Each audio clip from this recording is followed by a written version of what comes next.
De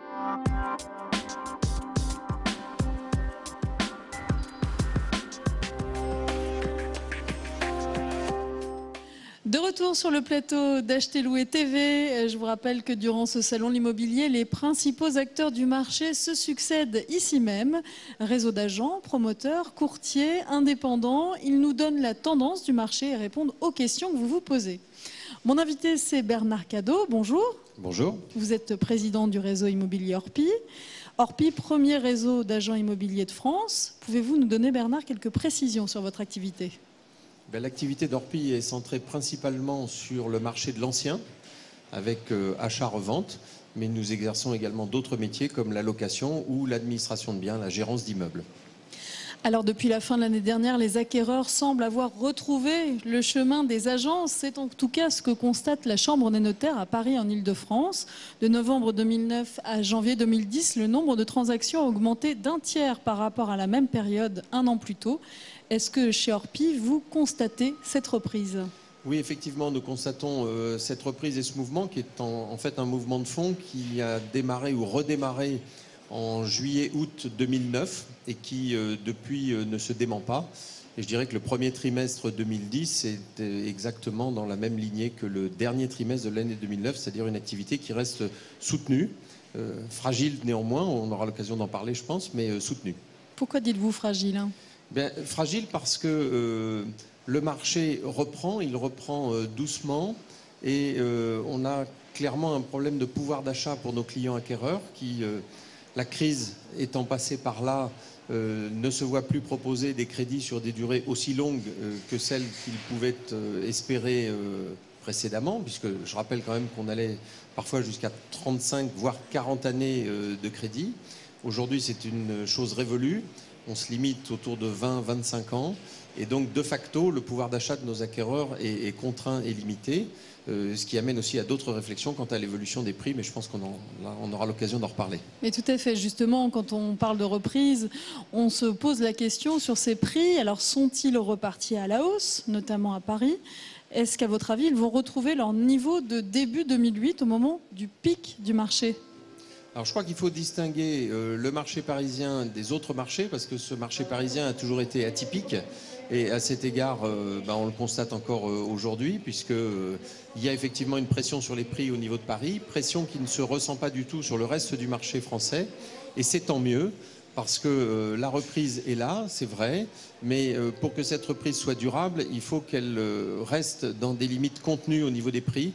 Le pire qui pourrait arriver à notre marché aujourd'hui, ce serait que les prix flambent, que les prix repartent à la hausse et justement qu'on atteigne ces fameux niveaux de prix de fin 2007, début 2008 que vous évoquiez. C'est surtout pas le bon service à rendre au marché immobilier aujourd'hui. D'accord. Alors, juste un mot sur la province, les grandes villes. Comment ça se passe au niveau des prix ? Il n'y a pas du tout cette pression qu'on a à Paris et en Ile-de-France ? Non, il n'y a pas du tout cette pression. Il y a un recentrage sur les prix et sur les produits par catégorie de produits sur des niveaux de prix que je dirais un petit peu plus bas. Par exemple, on va rester sur un niveau moyen de prix pour les appartements et un niveau moyen de prix pour les maisons, parce que le pouvoir d'achat, là encore, est ce qu'il est.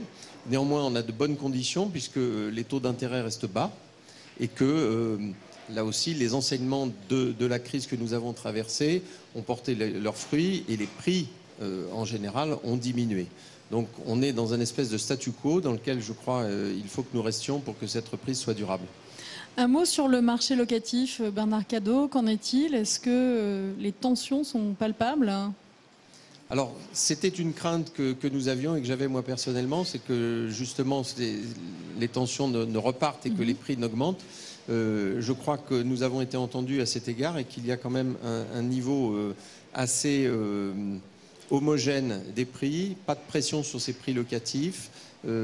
Là aussi, si on fait la comparaison avec l'acquisition de biens immobiliers, là où les candidats acquéreurs pouvaient espérer acheter un petit peu plus cher en allongeant la durée de leur crédit, les candidats locataires ne peuvent pas se le permettre puisque leurs revenus n'ont pas augmenté et que le fameux équilibre charges-ressources reste le même. On a quand même un petit signe intéressant, c'est qu'il y a un dispositif nouveau qui s'appelle la GRL, la garantie des risques locatifs, qui permet d'aider à dépasser certaines situations et qui garantit tant aux bailleurs qu'aux candidats locataires une transaction locative dans de bonnes conditions. Et justement, grâce à ce dispositif, est-ce que les propriétaires sont réellement mieux protégés aujourd'hui ? Oui, parce que, alors d'abord c'est un dispositif naissant, nouveau, donc il faut que les uns et les autres on se l'accapare et qu'on apprenne à s'en servir, mais c'est clairement l'objectif de ce dispositif que d'apporter plus de sécurité et de tranquillité dans la transaction, tant pour le bailleur que pour le locataire.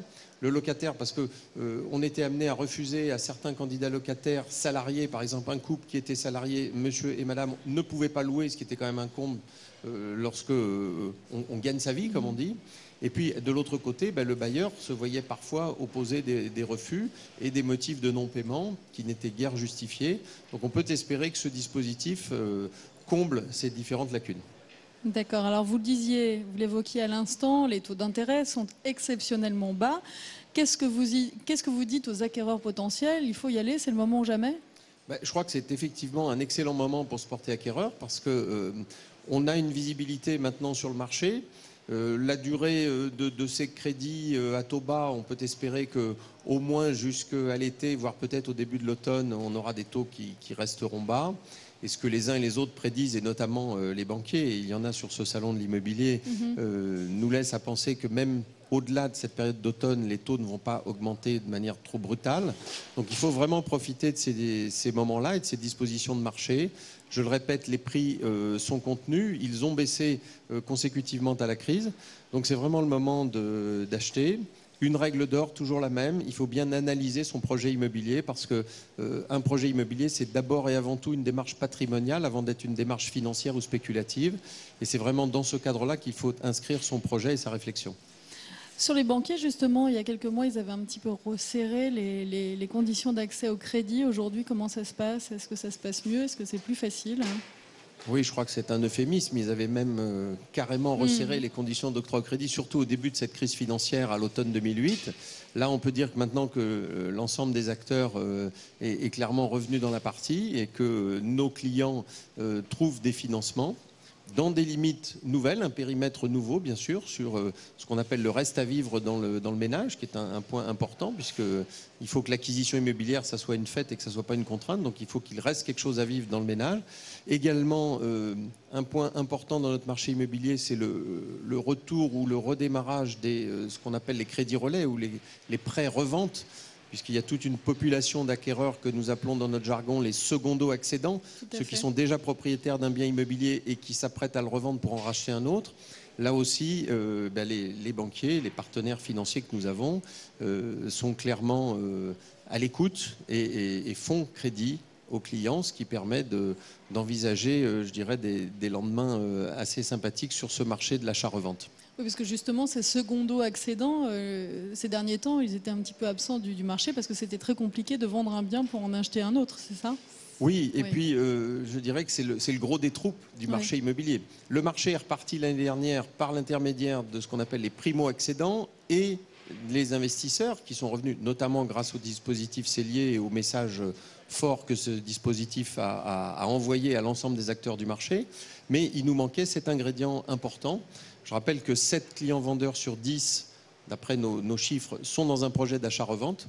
Donc inutile de vous dire que ça alimente énormément le marché. Un promoteur me disait pas plus tard que ce matin qu'ils étaient parfois dans des quotités allant jusqu'à 60% d'investisseurs en cellier sur un même programme. Il est évident qu'on voit bien qu'il y a une forme de déséquilibre qui ne pourrait pas durer dans le temps. Donc ces clients qui sont propriétaires et qui revendent pour acheter reviennent sur le marché, c'est une bonne chose. Très bien. Pour en revenir justement à la question des prix, on le sait, donc les vendeurs, on leur reproche parfois d'avoir des prétentions trop élevées par rapport à celles des acheteurs. Que leur dites-vous ? Je crois que c'est le sempiternel problème, parce que j'ai rarement vu dans ma carrière un vendeur à qui je donnais un prix de vente me dire « Ah, vous croyez, je pensais que ça valait moins cher que ça ». Mais bon, pour être plus sérieux, c'est effectivement un des aspects importants de cette problématique de marché. Ce que je dis à ces clients-là, c'est qu'il faut être réaliste et pragmatique. D'ailleurs, le marché apporte une sanction immédiate. Si on est hors du prix du marché, le bien ne se vend pas, tout simplement. C'est-à-dire que les acquéreurs sont très avertis, ils connaissent leur disponibilité, ils connaissent leurs possibilités d'acquisition. Ils ont aussi une idée très précise du marché, parce que on en parlera aussi, je pense, grâce à Internet. Ils ont une vision périphérique